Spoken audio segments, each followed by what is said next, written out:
Father. Hey, Ryan. No, you're supposed to say son. Oh, son. Yeah, okay. Well, we're not doing that over again. On principle, right. I am not pushing the button again. Father. Son. Welcome to Tuhon and Son, episode God knows what. Anyway, welcome everybody listening in the internet TV world out there. We hope you're having a really good day, really good night, whenever you happen to listen to this. A lot of things has happened in the lives of Philip Jelna and Ryan Stick Jelna and Philip Tuhon Jelna recently. Our gym Gamma has moved. Yes, we did, but not very far away. Not like down the block or to LaSalle. It's the building next door. Yeah, but we still took us all day. yeah, took us all day and took all week. You have a lot of stuff.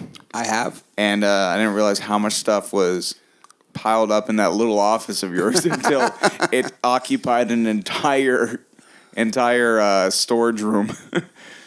Yeah. Yeah. What kind of Narnia crap did you have hidden in there? I had a lion, I had a witch, I had a wardrobe, Okay. I don't think you could fit a wardrobe in your office. I believe the witch and a lion above that. Well, that's why, you need the door to fit a lion under your desk. All right. Anyhow, Dad. Okay, so let's just brush over the boring details. Like, everyone knows is like a gym is hard to move. Absolutely. Like, we completely get that. And a lot of people out there, thank you. Just giving a big shout out to everyone who had more energy than I did that day, which was most. All of you who stayed all day vigorously, moving boxes back and forth, up and down the elevator and stuff like that. Just, thanking everything that was only next door. But still, it took so long to think about moving a gym. There's so many weights. And I don't mean weighting, I mean like heavy weights. Well, fortunately, we got rid of a lot of the other weights. Yeah. When we moved in the other place, we used to have those Olympic type bars, and we just realized that we had no room, so we didn't bring them with us. You just left it there for the thousands of great reasons not to do this. Okay, all right. Well, at least you didn't leave like a dog or a cat alone in an apartment building. It was like, some people. You were supposed to bring the dog. Yeah, some people move into the new place and they're just like, sweet, we get to work out. Which is ironically, it's the old place is a restaurant. Yeah, and it is now. So I don't know if all that food. I guess people are gonna need that. Oh my goodness, I'm getting called right now. Well, you know what? I made a deal that we weren't gonna stop, so I'm just gonna keep recording. Oh, it's Melissa. 1 second. My girlfriend. Hello, girlfriend Melissa. Oh, not bad. I'm doing a podcast right now, and I swore that I wouldn't edit or stop it, so I should probably get off at this second, and I'll call you back. All right, I love you too. Bye. See, that's how authentic the show is. We're not cutting. It's like we're live, but we're not actually live. Like, Kiss. Other stuff has been happening, Dad. You've gone to Ottawa like twice since the last time we did a show. The day after my the move on August 1st, on the August 2nd, I was in Rockland and I was doing a seminar. Yeah, and the seminar's been going well? The seminar did very well, and we have a small group there called Team Sled Dog Ottawa, and big shout out especially to Jeremy, who is putting up with us and lets us run our thing in his gym, the Blue Water Martial Arts Academy in Rockland. And, of course, to Derek and all the guys, because without you guys, we wouldn't be there. And I want to let you know that I really do appreciate the time and energy that you guys put into this. And then yesterday, because yesterday was a Sunday, I was at N1 in Ottawa. That's a Muay Thai gym with my friend Michelle D. Anyway, we did a Jkd Seminar. And that worked out pretty well. I mean, at the beginning, he was telling me that, he was trying to make the shock a little bit easier to bear because he said, some people have been canceling. But it turns out that we had 10 people at the seminar, which is actually, for me, that's very good because really all things start with the smallest seed, and then you can grow a tree out of that. But you can't do it without the seed, so I appreciate it. Oh, absolutely, and sometimes it's like even as a performer after all these years, sometimes I'll go, and if the club is not really full, some people in I wouldn't even call it a profession because I'm old and all-knowing, and now I wouldn't dare call it. Some people in my hobby kind of like don't allow themselves to perform as vigilantly Is that the correct term for that? No, but it's Okay. Well, we're use not that. editing We're today, not and editing we today, are not editing today. Perform as what? Give me a word, Dad. regularly. No. Describing a passion. They weren't playing as passionately because of the attendance in the audience, and it's just like. But there's still like, even if there is 5 people, there is still 5 people who paid like $10 to get in here, and they should get $10 worth of show, regardless if your ego stroked or not. So yeah. Anyhow, well, that's good. That's Well, good. you know, in the old days, and I say the old days because I'm old enough to have old days. When I worked for a local promoter called Donald K. Donald Productions in the 1970s, and one time we were doing a show. We were doing Frank Sinatra, and Frank Sinatra is such a big star that he actually didn't play empty seats. Yeah. If it wasn't a sellout, he wouldn't play it. So, of course, you know, when you've sold like 85% of the seats, you don't say, Frank, you can't play tonight. We're 15% of the seats haven't sold. What he did is he had his truck full of seat covers. And so he'd say, oh, well, we didn't sell those seats. So he'd just cover full sections with these tarpaulins, and it would be like these are the non-sold seats. And that's why he never plays to an empty seat. I don't think there's enough seat covers in the world to fill the void in my career, Dad. All right. Moving on. All right. Well, a lot of good stuff's happened this summer. A lot of bad stuff's happened this summer. I don't know. I've experienced some deaths. Like I've had a friend that passed away. A little shout out to you, Rob. But I'm not going to get too far into this because this is Tuhon. Well, you're going to have to shout out pretty loud if you want him to hear you. Yeah. Well, anyway, you soulless bastard. Quick little shout out to Rob who owned Crowbar. In fact, I think I once saw one of Gamma students playing drums there, and he was wearing his Gamma t-shirt, and that's how I know. So everyone who wears Gamma shirts, you should wear it out in public more often and kind of be like, everyone could give each other a little nod like Fight Club, you know? Instead of a shiner, you see the shirt. The first rule about Gamma is, God, please talk about Gamma everywhere. Go around, tell your friends, tell your postman. Yeah. Be like, anyone mess with you? Forget the shirt. It'll give people the impression you know how to fight. All right. So anyway, in MMA news, is that a fight? Well, I keep hearing things, and people who don't really know what's up keep telling me, yeah, that Ronda Rousey and Floyd Mayweather fight, that's going to happen. I'm like, It's not going to happen. It's not going to happen? No. Okay. But if it does, can we have a little like a told you so moment? Oh, sure, you can have it. But no, I mean, like, as he actually said, look, why on earth would I want to fight you? Because no one's going to want to pay. He just made $300 million in his last fight. $300 million. Yeah, and I think his opponent made $120 million. So there are no fights that Ronda Rousey ever has a chance to fight that will have a total purse of $420 million.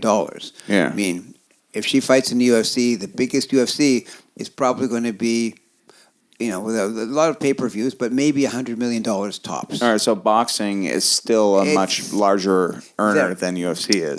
At the top of the game, yeah. Okay. At the top of the game. That's always the hardest part, because it's whenever you do an evaluation on earnings, you have to take in all of the earnings. For example, boxers, they generally wear their shorts into the ring, but they don't have it covered with sponsors. Mm-hmm. Whereas one of the big problems lately, as far as the UFC is concerned, is that they had individual sponsors on every one of the fighters' shorts or the pants that they would use. And recently, the UFC signed an exclusive agreement with Reebok and say, okay, only Reebok provided gear will be worn by fighters fighting in the UFC. So there was a lot of advertisers like Hayabusa, for example, which is a Canadian company. They used to provide most of the shorts for most of the fighters. You'd see Hayabusa on every pair of shorts. We have sold Hayabusa. We have sold Hayabusa, but now Hayabusa can't be seen in a UFC ring or a cage because they're not Reebok. Well, maybe that's what I should do for my audience. Like an audience full of 10 people and a bunch of seat covers. If I had Reebok on my ass, everything would be okay, right? Yeah, exactly. Yeah. But that's the whole thing. So there's different ways of making money, and one of the ways they would make money in UFC was from sponsorships. Now, a lot of people didn't have many sponsors. I mean, I don't know whether or not they just felt that they didn't want to get them, but there were some people. I mean, they were basically crowding out their other sponsors. These guys would make quite a bit of money from their sponsors. Yeah. And so, they were actually kind of somewhat pissed at the management of the UFC because the UFC was going, look, you can't do this. As a matter of fact, there was even a bit of a spill-off. There was a guy named Stitch, who was one of their cut men that you'd see, putting Vaseline on their faces and checking whether or not their lips were smashed and their eyes were cut. And that scene from Rocky just pops in my head where it's just like, Mick, I see through them. And it's like, hit the one in the middle. Anyway, Yeah. exactly. But he started saying how he was being affected by this exclusivity deal because they would have to wear exclusive stuff by Reebok, but they wouldn't get paid for it because before they were getting, Stitch, I guess, was getting paid. They're getting stitched by Nike. Yeah, well, whatever. But he was all the different people who would wear different clothing with brand stuff. They would get paid for that, and now they're not getting paid for it. Okay. Wow. So yeah, there's a lot of. I mean, when people try to concentrate the money in one area, there's eventually going to be a time when someone's going to be able to probably do an antitrust suit. They're going to say that there's no competition, or they're going to say something, and they're going to break the UFC's monopoly on the UFC. Because it's not world wrestling entertainment. It's not a show. It's a real competition. There's real people fighting real things, and they'll probably say, they're a restraint of trade, things like that. That must really screw people up, though, because sometimes a lot of fighters are slightly superstitious, and they'll go into the ring with some sort of lucky garment, or, someone has lucky shorts, that they can modify with the said, but, it's just like, here's these shorts I wore in every fight since college, and I've never lost a fight. Can you stitch some Reebok on there? make it. Don't break the streak. I suppose, but I've never heard of that. So okay, all right, they're not. And the thing is, Reebok. I mean, they're smart. They don't just provide one type of shorts or one type of shirt. Generally, the shirt is the same one that their whole backup team. Wait, so what you're saying is the fighters themselves can't get paid for sponsorship anymore based on this? Well, no, they can't get paid by individual sponsors. Okay. Because the only sponsor that's allowed is Reebok. So what they've done is they've come up with a formula, and depending on who is fighting, they get a certain amount of money for that fight from Reebok for the sponsorship. I'm sure they can shoot some photos wearing Reebok gear to make up for the loss that they would have had, considering they don't have like Pepsi on their butt. Well, Pepsi was never a sponsor. I'm giving an example of conglomerate. But the idea though is that the people. I mean, I guess the problem though is that when you know that somebody's making money based on some particular thing. For example, if I say, okay, Ryan, you're going to wear my sponsor shorts, and I'm going to pay you $4,000 for that. I'll do it. Right, but at the same time, when we're negotiating your pay for the fight, I can say $4,000, and you're going to go $4,000. That's not enough, and I go, yeah, but you're also factor in the $4,000 for the sponsorship. Oh, really? 8,000? Yeah. And then they'll say, but because that sponsorship money, that's because a lot of people, for example, a lot of fighters pay their cornermen based on a percentage of what they make. So it's anywhere from 5 to 15%, sometimes even 25, but depends on if your management is in there involved with it as well. When it comes to the other stuff, Oh, maybe we will at this episode. No. When it comes to the other stuff, like the advertising, you get to the point where you start realizing that there's a lot of money, and people are able to manipulate you because they can say, well, I'm going to give you access to, $15,000, and you go, well, that's great. But then you realize that, when you get past that point, when you become, you mentioned Ronda Rousey, because she's the champion, she gets a certain level of money. And depends on different people, if different level of the fight, they get paid different amounts. So you could Yeah, I actually mean, use that as- there's got to be a perk besides the glory to basically live your life to fight again. Well, what it is actually is that if you're a really big draw, then your position on the fight card becomes very important, and you're able to negotiate a piece of the pay-per-view action. Mm-hmm. And that's where the real money is. All right. So what is a cornerman though? What does he do cornerman, exactly? a cornerman before the corner, Or corner woman, if you want to be. the corner person, Yes. has a hand in the training. So at the beginning, for example, there's generally a grappling corner person and a striking corner person. Sometimes there's like a mastermind, if you will, somebody who will do all the other stuff, but at the same time. And if you're in a championship fight, you have access to more cornermen. They'll pay for more cornermen for you to bring in than you would otherwise. Otherwise, you'd have to pay for them yourself. Okay, and are they just like efficiency experts? Like they're watching the fight and they're just like, you gotta do this, and they're watching the other guy how they fight. But I mean, a lot of it is, for example, if you're a jiu-jitsu coach for a fighter, then you go in and, for example, if your game plan, because everybody has a game plan, the same way that you have a set list, well, you're going to say, okay, we're going to try and do this, and then we're going to try and do this. So, we know that this fighter... Yeah, but if I play smoke on the water, no one's going to punch me in the nose. Well, damn it, I got to edit that. In the blank nose. We have 3. Okay. Anyway, what a cornerman does, or what anybody does, who's involved, because being a cornerman is kind of like the last step in the training process. So the person will have a training camp when you sign a contract, and you say, okay, you come in and you meet these people every day, and you put them through their paces. So there's generally 5 or 6 days a week of training, sometimes 2 trainings a day, or even 3, plus running and all sorts of stuff.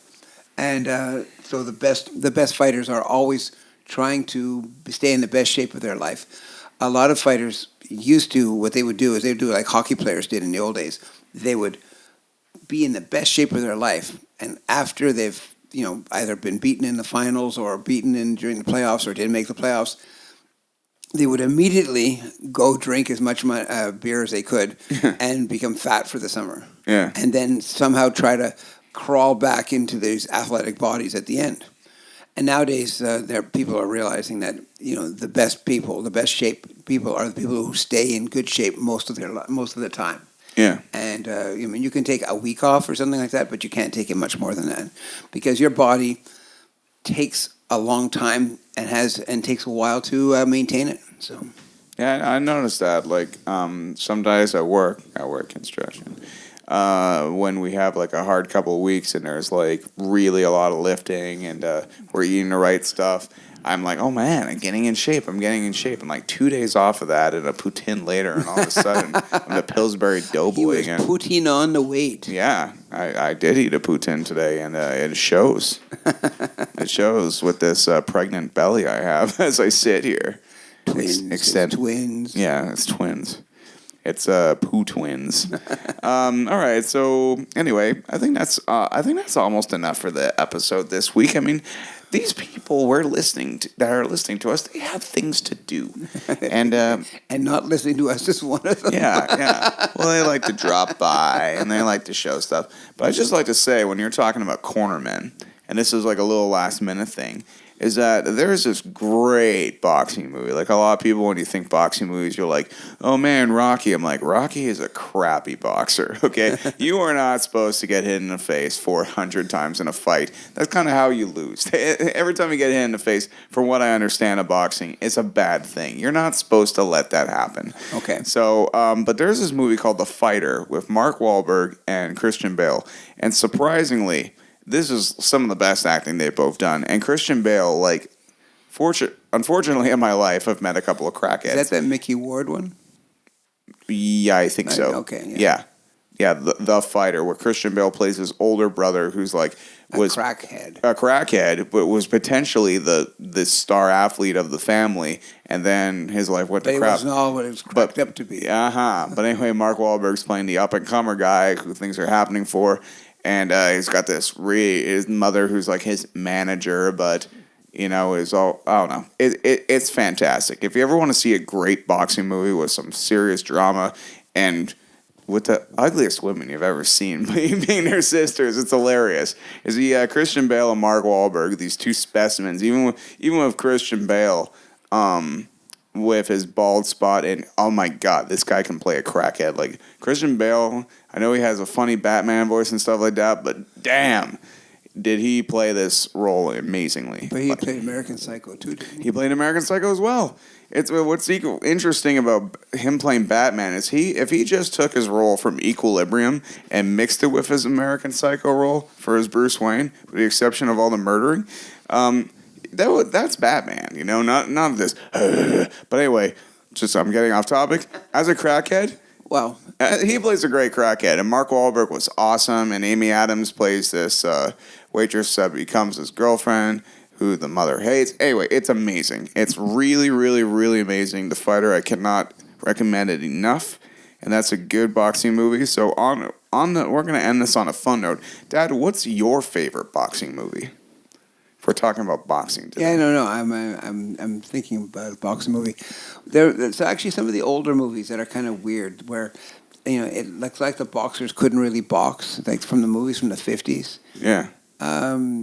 I don't think anyone really knew how to fight till the 70s. No, they knew how to fight, but it was just that they had guys that they would have these people, and they would they always show these guys like dropping their hands a lot and not getting getting hit and getting thrown against the ropes, and then come back and then get thrown against the ropes, and you go, wow, they can really recover from a lot of stuff. So I guess your favorite boxing movie isn't Against the Ropes with Barbara Streisand.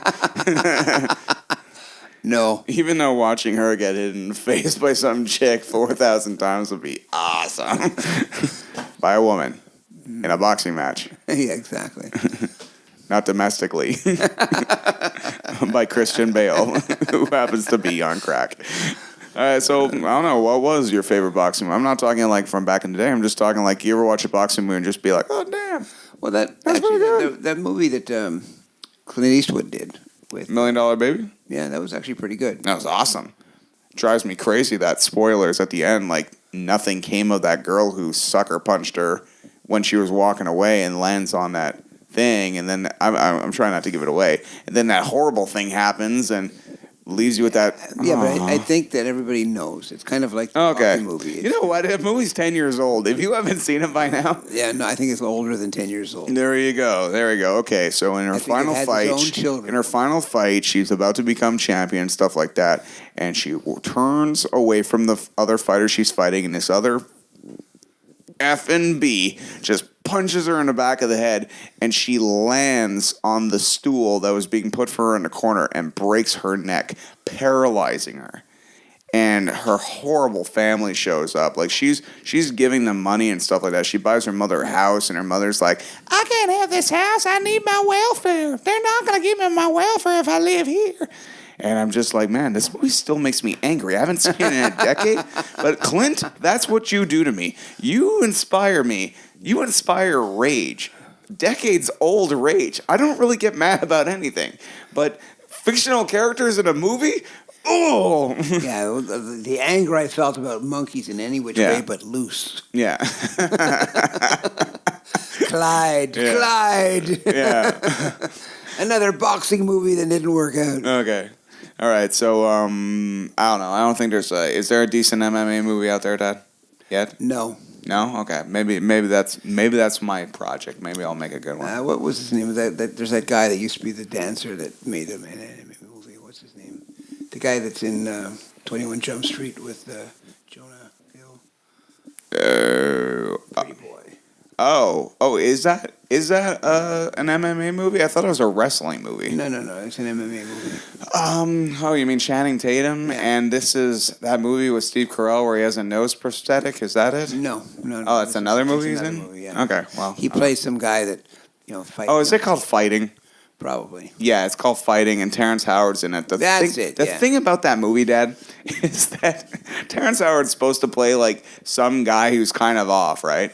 But Channing Tatum can't act. So this is what the conversations between them are. It's like, hey, I'm gonna fight now. I think I'm gonna fight. Like whatever. He's like, yeah, man, you can fight if you want to, man. You can fight. All right, because I'm gonna go fight now. That's okay with you.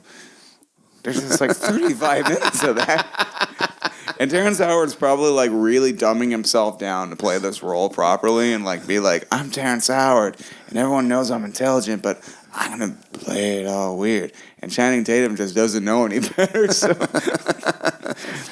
Maybe I could go and dance. Yeah, exactly. Oh, man. All right, so. And the thing is, like, this will be the only episode he ever I've seen Fighting. Once. So did I. That's enough. Awesome. All right, well, for everyone listening there in Tuhon and Sun World out there, I think it's about time we hit the old dusty trail. Unless you got anything else to say for the next 3 minutes, so we make this in even half an hour. No, I'm fine. I don't know. What's the new address of the gym, Dad? The new address of the gym is the same as the old address because we've been there for about a month. So it's 1117 St. Catherine Street West. We're in room 222. That has nothing to do with that TV show. It's on the second floor? It's on the second floor. It's actually pretty easy because in the old gym, we had one elevator that unfortunately occasionally didn't work. And when it was working, sometimes was taken over by people moving in equipment because above us and below us, they turned into a hotel. Yeah. And they made it so that people would go in there and they would rent it out to the local French-Canadian production of Big Brother and stuff. Okay. So they would have like cameras and stuff going in, and they would just take the elevator over. They didn't care. Well, we're renting the place. Screw you. Anyway, the reason I'm saying that is because in the new building, they have 3 elevators. It's awesome. It's so fast to get up 2 flights of stairs now. Yeah, well, no, you could actually walk up the stairs, but before that, I mean, it's just very nice because if you have that kind of stuff, I mean, before you even, you press the button and the elevator would be there, it'd be like waiting. Yeah. And we're like, wow. All right, Dad. All right, well, that's the new gym, and the new gym's great looking. I find it really cool, and I think it's about time that we get our crap together and we set up a projector screen and we have the first projector screen's already up. Okay, so we have to get this. We have to get the projector into the school. All right, we need to get the projector in the school, and we need to set up to have the first official Gamma Cinema Club movie night. And whatever you think should be the first double feature we show, because I'm thinking the double feature is the way to go. Like, classic kung fu. And, you don't have to stay for the whole second act. In fact, if the second movie sucks, that'd be really good, because if people are worried about missing a metro or something like that, they'd be like, oh, that's cool, I've seen this one. But we could have fighters. Yeah, but I don't know, it's an experiment, everybody. If you guys are into that, you guys got to let us know. If you're down for the Gamma Cinema Club, and if you're interested in it, let us know, and let us know what the nominations for the first night should be. I was thinking maybe like Fist of Legend, The Chinese Connection, because it's kind of the same movie but done in different generations. Like one of them is done by Jet Li, and one of them is a classic by Bruce Lee. That's a maybe. Are they brothers? Or movies that have the word dragon in it. Like Enter the Dragon's always a classic. Or I was dragging my ass across the... no. And then no, the second one won't be Dragonheart, but it'll be something with dragon in it. I don't know. The girl with a dragon tattoo. You know what? And if we only get it done in October, maybe we'll find some horror movie, kung fu movies. I don't know. We'll find out when we get there. So if you guys want to know, let us know which ones you think about it. So Claudio, if you're listening to that, because you got impeccable taste, brother.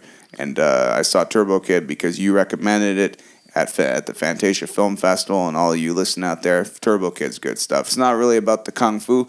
It's mainly about the 80s greatness with laser hands and laser arms and armor and Mega Man and and dirt bikes. It's pretty cool. All right. All right, everyone. So I'm Ryan Stick-Jelena. And I'm Philip Tuhon. I drank a lot of coffee, and I haven't tell. had any. No, I know. You could really tell. I was looking at this slow, dead look in your eyes, and you're just... I'm not slow, dead. No. I'm dead quickly. Yeah, I know. It's just comparatively. Like, I was you 20 minutes ago. Your mom doesn't let me drink coffee after 7 o'clock. Oh, no? No. Because you stay up all night? That's what she says. Okay. Why do you... Oh, God, the episode continues. Why do you... Okay, this is a fascinating thing about you, Dad. And I'm not sure if any of our listeners will have listened to this by now, so you can always tell if someone actually listens to the full episodes if they comment on this part. Dad, you don't sleep a lot at nighttime, but I've seen you fall asleep in a room full of screaming kids. Hey, I was and at explosions. I was at an AC/DC concert. Yeah. And we'd done a lot of work all day, and there were some road cases, and we were just waiting for the loadout because that's what happens. There's the crew that does the show, and then the takedown, and we were sleeping on these road cases, and it was kind of funny because they were going to bring the band through there, and so the management woke us all up to get us to move because they didn't want the band didn't want to sort of like walk through. I guess they figured that we could like ninja awake and attack them or something like that. But it was just funny because it was like... We're fake sleeping. We're fake sleeping so we can get your autograph. We can get to hang it. Yeah, but anyway, so it was funny. But yeah, I've slept in incredible noise and been woken up by you coming in the front door. Yeah, what the hell? So what you're saying is... What you need is constant noise at night. No, actually, I was watching where recently there was a lot of information on various outlets, and it said why you need actually a pitch black room. Okay. Nothing where the sun comes in and wakens you. You need some pretty silentness. I can't even talk. You need a pretty silent time, so that like the blackout curtain is something to muffle the sound. One thing you have to do is cover up all the light sources. We have one of those TV converters from Videotron, and this has some lights on it that if you were to, they're basically like laser beams. We have to cover them by thick pads because... you're talking about... Okay, just to give it a little bit I know, but we'll be lying... No, but no one knows what you're talking about. We're talking about, like, on a digital box where it says the time. Like, that's what you guys are talking about. Right, okay. And it's a bright green light, and it's... I thought you meant you had, like, a laser coming out of the remote or something. No, well, it seems like it. It's like, in your room. No, but you're lying like this, and all of a sudden you're like, you just realize that whatever, there's a light source, and it's penetrating your eyes, and you open it up, and you see this light coming from the converter box, and you go, oh. So now, before I go to sleep, I drag the cover in front. You can't leave it on all the time because it's your time. It's also your clock. Yeah. And you're not sure if what channel you're watching, so you have to leave it open. But at night, it's you can turn off the TV from the bed, and you can turn off the remote for the converter from the bed, and that's all that matters. As you talk about sleep, it seems to be like you can't sleep at night because I come in, but we're having a conversation and you're nodding off. Yeah. So all you need to do when you have insomnia, all I have to do is talk to you incessantly. Well, no, it's kind of funny because my father, we used to go out to our relatives in Hudson, and we would, my father would find the most remote chair and would be found sleeping there for 3 or 4 hours during our visit. Oh, wow. It's going through 3 generations now. Dad, at Fantasia, it's bad. I fall asleep a lot. Like, at Fantasia Film Fest, just like, there's so many movies, and just eventually, it's really comfortable, and it's dark, and it's air-conditioned, and whatever. The sound of B-movie screams apparently puts me at ease. I don't know. It's kind of like sounds of the ocean. Screams of, what's it called? Yeah. The sirens, the siren scream of the what's it called, the the water buffalo. The water buffalo, not the water buffalo, but the water maidens. The mermaids? Mermaids. Okay. Yeah. Mermaids screaming. Okay, well, I don't know. If there were mermaids in these type of movies, it would be a garbage bag duct taped to our legs. All right, on that note, I am Ryan Stick Jelena. And I'm Philip Tuhon Jelena. Good night, good luck, and good riddance. All right. And Bye. goodbye.